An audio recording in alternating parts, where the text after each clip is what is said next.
Bonjour. Nous sommes donc au dernier mois du premier semestre de l'année 2025. Je souhaite donc qu'on puisse utiliser ce mois pour commencer à réfléchir aux perspectives du deuxième semestre et voir qu'est-ce qui a marché dans nos administrations et qu'est-ce qui n'a pas marché. Et comme vous le constatez, ce matin donc, nous venons donc de monter les couleurs avec l'hymne de la Confédération, ce qui est encore un pas que nous effectuons dans notre union. Ce qui n'est pas sans difficulté, parce que l'unité est dure, surtout en Afrique. C'est difficile de s'unir. Mais c'est la solution, il faut qu'on s'unisse.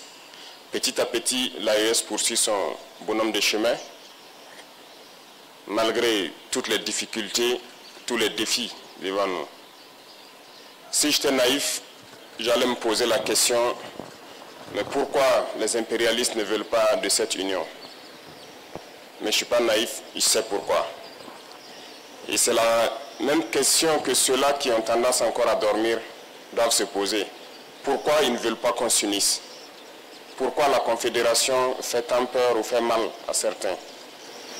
Parce que nous sommes approchés tous les jours par ces impérialistes-là pour amener un des trois à trahir l'autre.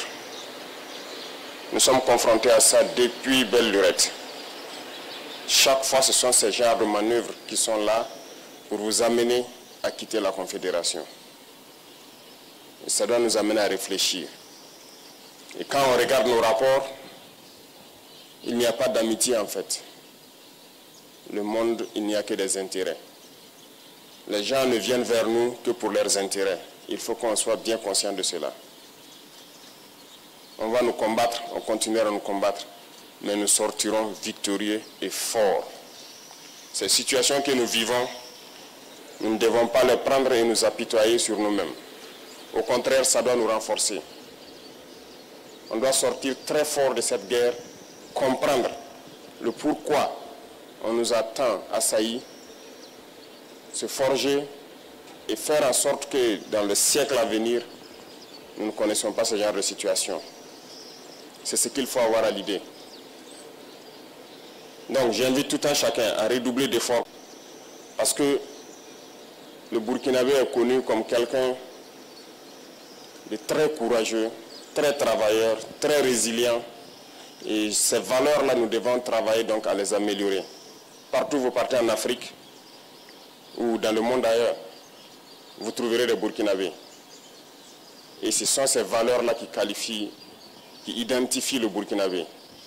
Donc nous devons tout mettre en œuvre pour être des hommes intègres, comme le nom du pays le dit, être des gens courageux, résilients, pleins d'abnégation et redoubler d'efforts dans tout ce que nous faisons pour le bonheur du Burkina, mais pour le bonheur aussi de notre confédération. Ça, c'est très important. Et une fois que nous avons atteint un certain niveau, vous comprendrez encore mieux pourquoi on nous combattait. Parce que notre pays est riche. Riche de sa valeur humaine, riche de ses valeurs morales, mais surtout riche dans son sous-sol. Et ce sont ces richesses-là qui sont convoitées. Mais ces richesses doivent profiter aux Burkinabés. Rien n'a encore commencé en termes d'exploitation des ressources naturelles et de rétribution donc, au niveau des masses populaires. Nous pouvons changer le visage de notre pays, nous pouvons quitter cette situation de sous-développement et nous retrouver très vite un pays émergent. Il suffit de travailler. Il faut que chacun s'y mette. Autant les combattants se sacrifient au front, il faut que dans l'administration, nous arrivions à nous sacrifier aussi.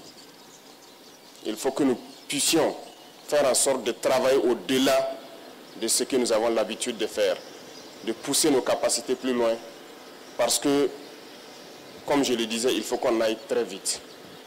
Et c'est en allant vite qu'on peut surprendre ceux-là qui cherchent à nous diviser, ceux-là qui cherchent à nous maintenir dans notre situation de pauvreté. Le Burkina n'est pas pauvre.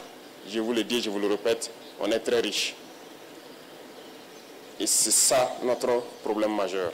C'est pour cette richesse qu'ils ne veulent pas qu'on puisse d'abord connaître qu'on est riche et pouvoir exploiter nos richesses. Et au-delà du Burkina, le Sahel tout entier est riche, immensement riche. Et je sais que vous le savez tous. Le Sahel ne restera pas pauvre. Nous continuerons notre bonhomme de chemin, continuer à construire l'AES, à être fort, résilient, faire de l'AES un espace de sécurité totale, pouvoir exploiter convenablement nos ressources et que ça puisse profiter donc à nos masses populaires. Sur ce, je vous invite donc à passer ce message à tous vos proches. Il faut se sacrifier ici à l'arrière dans les bureaux pour pouvoir soutenir ceux qui sont au front. Donc je vous souhaite très bonne semaine, très bon mois de juin et très bonne fin du premier semestre. Et rendez-vous donc dans peu de temps pour affronter le deuxième semestre avec plus d'énergie, plus d'abnégation, plus de courage. La patrie ou la mort, nous vaincrons.